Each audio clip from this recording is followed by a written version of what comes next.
We can speak now to Thom Brooks. He's a professor of law and an expert in US politics, and he's joining us from Durham University in Northern England. Professor Brooks, good to speak to you. So, has Trump finally crossed the line with his latest comments? I think he probably has, though he won't know it, or he won't think he has.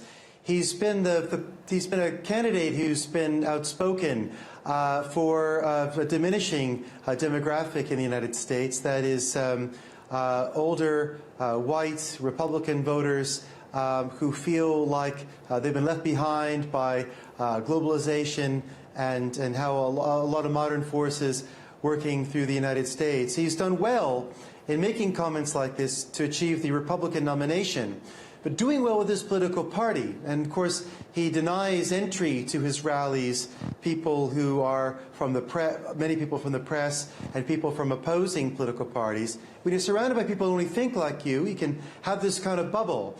But he, as he kind of does well with his own group, he does terrible with the rest of the country that has, of course, very different views, not all favorable to his opponent, but very different from him, very turned off by him.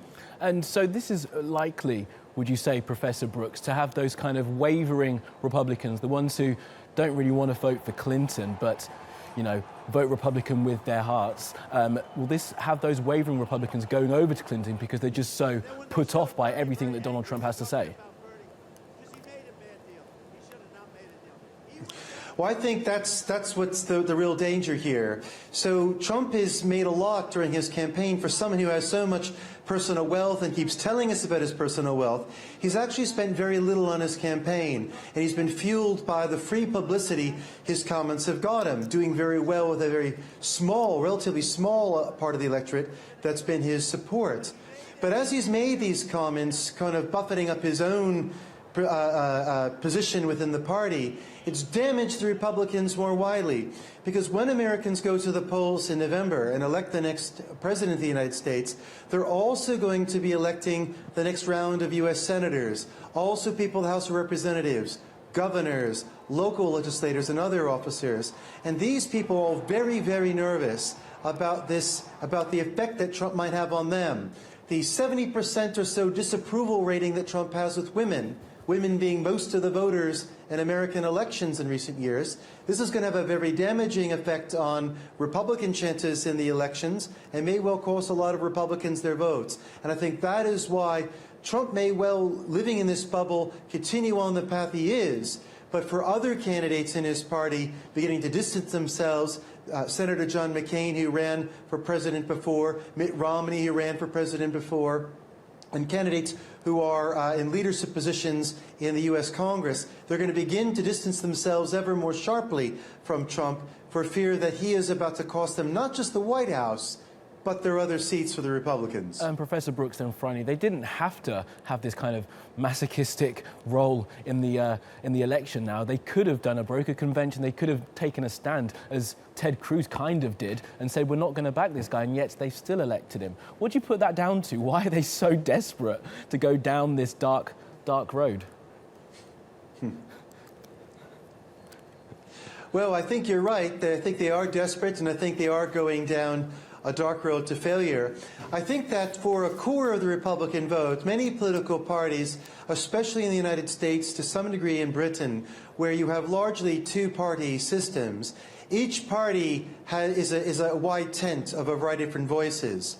And the Republicans, they have a very large minority of voters, are evangelical Christians with very strong views on certain social conservative issues. And I think over the last presidential elections, what they have lost to President Obama, they feel they have chosen, we'll call them compromise candidates in McCain and in Romney, people who were Republican Party members and have had Republican important offices in the party, but were seen as moderate figures. And I think for the more extreme membership, they've seen where moderation got them, in their eyes, failure.